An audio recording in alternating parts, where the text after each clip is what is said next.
আজকে শনিবার জাতিসংঘ মহাসচিবের সঙ্গে বৈঠকে বসছে বিএনপি। এটা খুবই গুরুত্বপূর্ণ একটি খবর। এর একটি রাজনৈতিক দিক আছে দর্শক। খবরটা আগে একটু বলি। ঢাকায় সফররত জাতিসংঘের মহাসচিব অ্যান্তনিও গুতারেসের সঙ্গে বৈঠক করবে বাংলাদেশ জাতীয়তাবাদী দল বিএনপি। শনিবার রাজধানীর হোটেল ইন্টারকন্টিনেন্টালে ওই বৈঠক অনুষ্ঠিত হবে। বিএনপির মিডিয়া সেলের সদস্য সাইরুল কবির খান এই তথ্য নিশ্চিত করেছেন। সাইরুল কবির বলছেন যে শনিবার দুপুর 1টায় হোটেল ইন্টারকন্টিনেন্টালে জাতিসংঘের মহাসচিব আন্তোনিও গুতারেসের সঙ্গে বৈঠকে বসবে বিএনপি।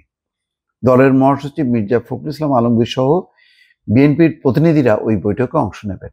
তো এটার মাঝে যা কি, এটার একটা তো রাজনৈতিক মাঝে যা আছেই। কেউ বলতে পারেন, আমি জানি না, যে বিএনপি জাতিসংঘের মহাসচিবকে বোঝানোর চেষ্টা করবেন যে আপনি সংস্কারে সমর্থন দিয়েছেন, এটা খুব ভালো কথা, আমরাও সংস্কার চাই, সংস্কারের ব্যাপারে কোনো মতভেদ নেই।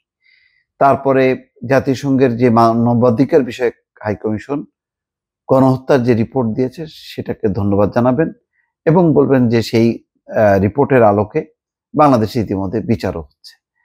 কিন্তু বাংলাদেশে এখন এই মুহূর্তে সবচেয়ে জরুরি দরকার একটা রেগুলার গভর্নমেন্ট, অর্থাৎ একটা সাংবিধানিক সরকার, একটা নির্বাচিত সরকার। তো কেউ কেউ মনে করেন এই বিষয়টি খুব গুরুত্বের সঙ্গে হয়তো তুলে ধরতে পারেন, যাতে জাতিসংঘের মহাসচিব ডক্টর মোহাম্মদ ইউনূসকে এই মেসেজটা দেন।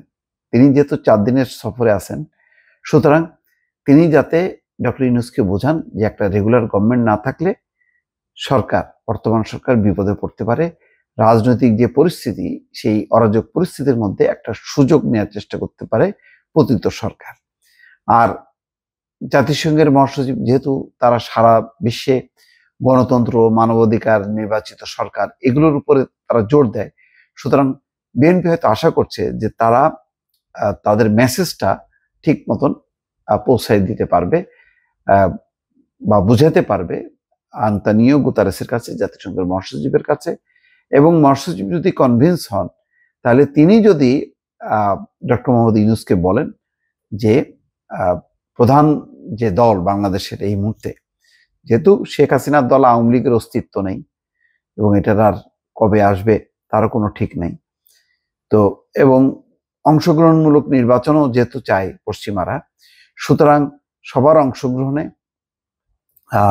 যাতে একটা দ্রুত নির্বাচন করে একটা রেগুলার গভর্নমেন্ট নিয়ে আসা যায়, তা নাহলে একটা রাজনৈতিক বিশৃঙ্খলা, অস্থিরতা তৈরি হবে, যেটা জাতিসংঘের মহাসচিব হিসেবে তার কাম্য নয়। সুতরাং গণতন্ত্র, মানবাধিকার, সবার অংশগ্রহণের নির্বাচন, এই বিষয়টা যাতে জোরালোভাবে আন্তোনিও গুতারেস ডক্টর মোহাম্মদ ইউনূসকে বোঝান, এই মেসেজটা হয়তো বিএনপি দিতে পারে। ধারণা করা হচ্ছে যে এখানে জাতিসংঘের মহাসচিব নিশ্চয়ই কনভিন্স হবেন, এই ব্যাপারে তার কোনো দ্বিমত নেই।